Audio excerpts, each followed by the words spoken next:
สบายดีพี่น้องวันนี้เรามากินม่วงเนาะม่วงแซ่บๆมันจากต้นไม้กระซอหรือว่าอย่างบุรีมาละไม่หลายมาจากต้นหลังบ้านมาดูนี่มาดูบักม่วงเด้อพี่น้องกันบดจัดบดคือมาก็อยากกินบักม่วงดอกสมปากผ่านมีลูกก็ได้สมปากนะซอยกันใหม่ๆเลยมาชวนกันเล่นเข้าห้องน้ำนี่ชวนพี่น้องเล่นเข้าห้องน้ำจวดรถเนี่ยมาเด้ออย่าน้ำลายแตกเด้อ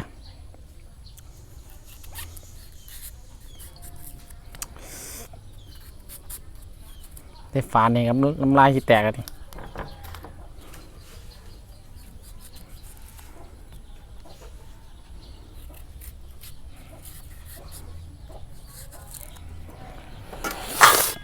มาวันน่ะเกี่ยวตัวมันเกี่ยวตัวยามแรงเด้อยิงม่วงยามแรงคืนไว้นอนมาเนี่ย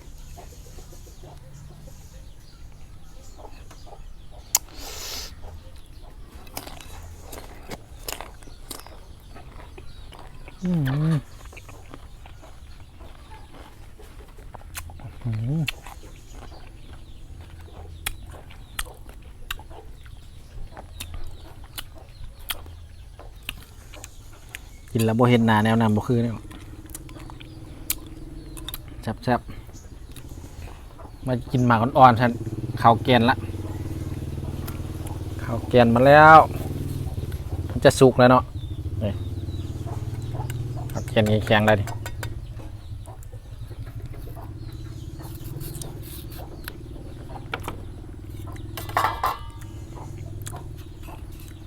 มาเดี๋ยวตัว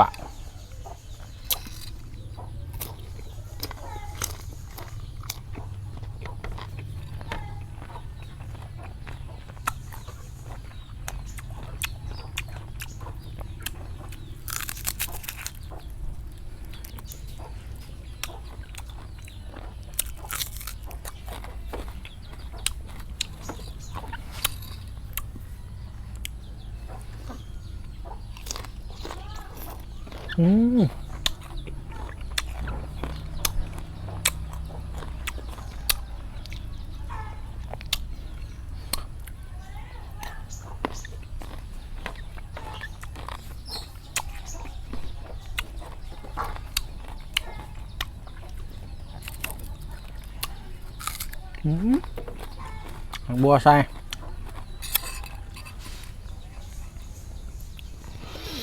นี่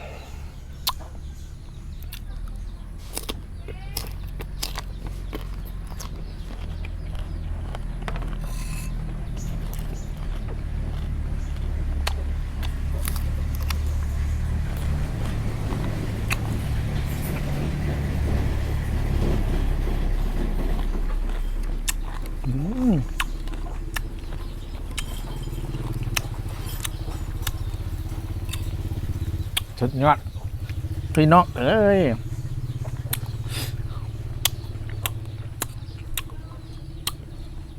อ่อนพริกอ่อน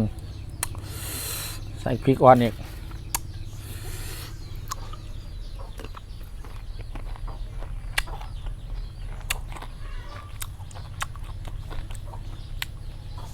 ต่อยมาแตกเลยต่อยไม่โมเมนต์ว่าเป็นซื้อมาเลยพี่น้องแล้วดูนี่โมมีซื้อเลย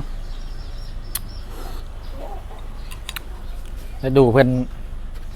ก็เห็นออกมาขอบพลมะม่วง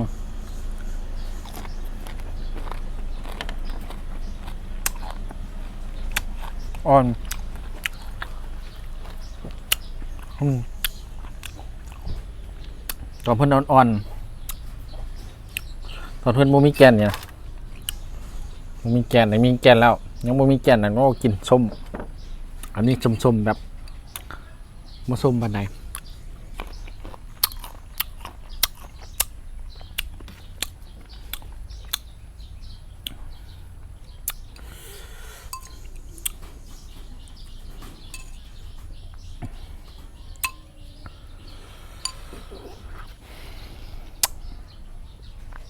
เบิ่งใกล้ๆเลยพี่น้อง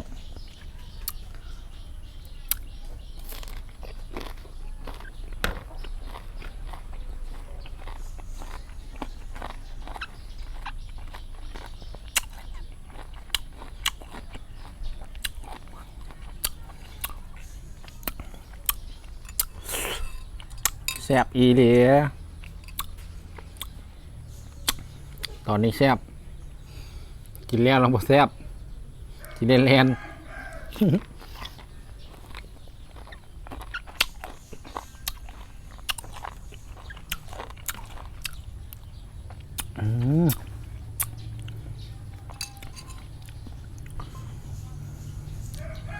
เอามาด้วย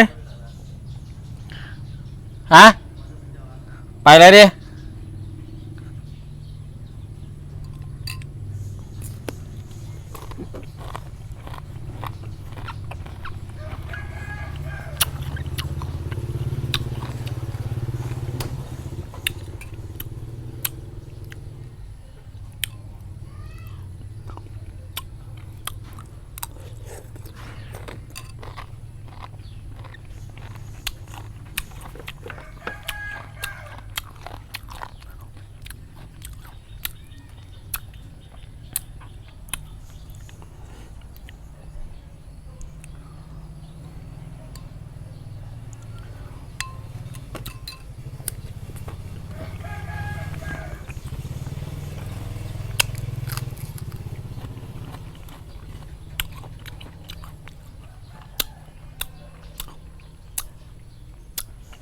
สุดยอดเลยพี่น้อง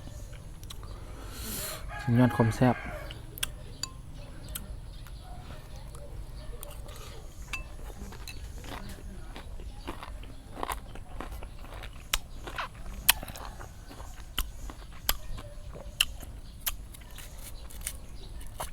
ลองเปลี่ยนยังไงกัน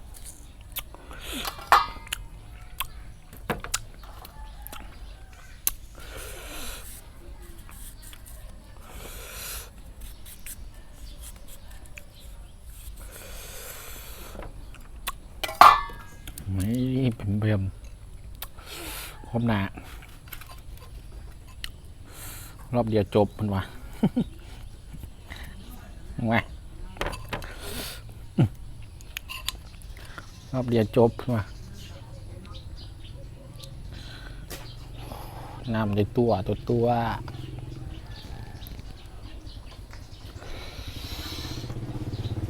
มา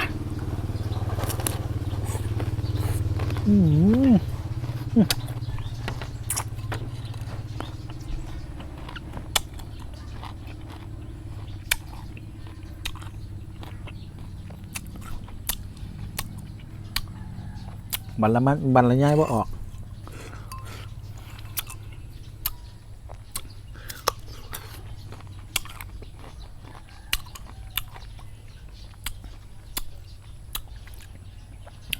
คัก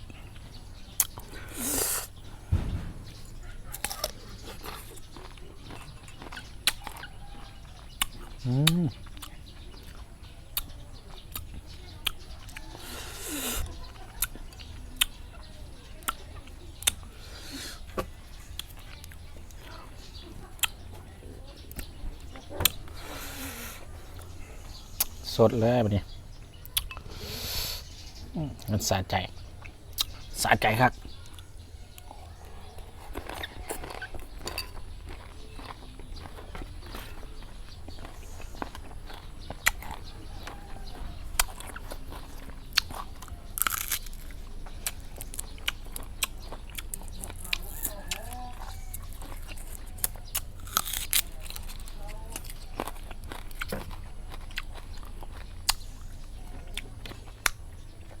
มา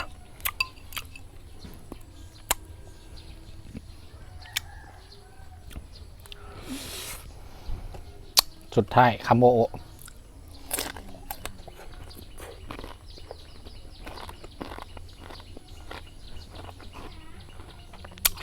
คำยืด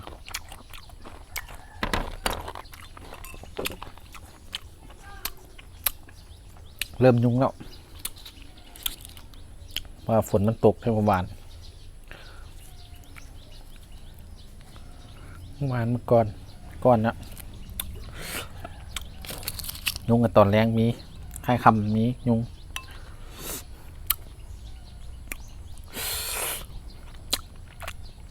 เพื่อพี่น้องเพื่อ FC มีวะมา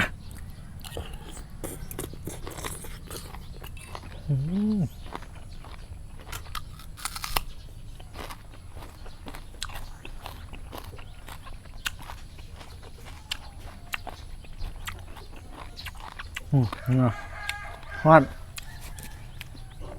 การมื้อนี้ฮอดแทบหลายพี่น้องได้3 หน่วยบ่ไหวสมแหง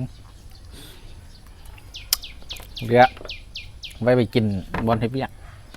เฮ็ดงานนี่บ่ได้เรือดอกแล้ววันนี้มากดขอลาไปก่อนเด้อพี่น้องกดซับสไครต์กด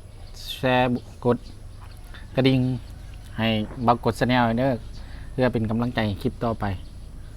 ผู้ใดอยากให้มากดกินอย่างกับคอมเมนต์มาได้เด้อใต้คลิปเลยเดี๋ยวบักกดจัดให้เลยตามคำขอเดี๋ยวมีคลิปต่อไปเนาะพี่น้องลำวันนี้บักกดขอ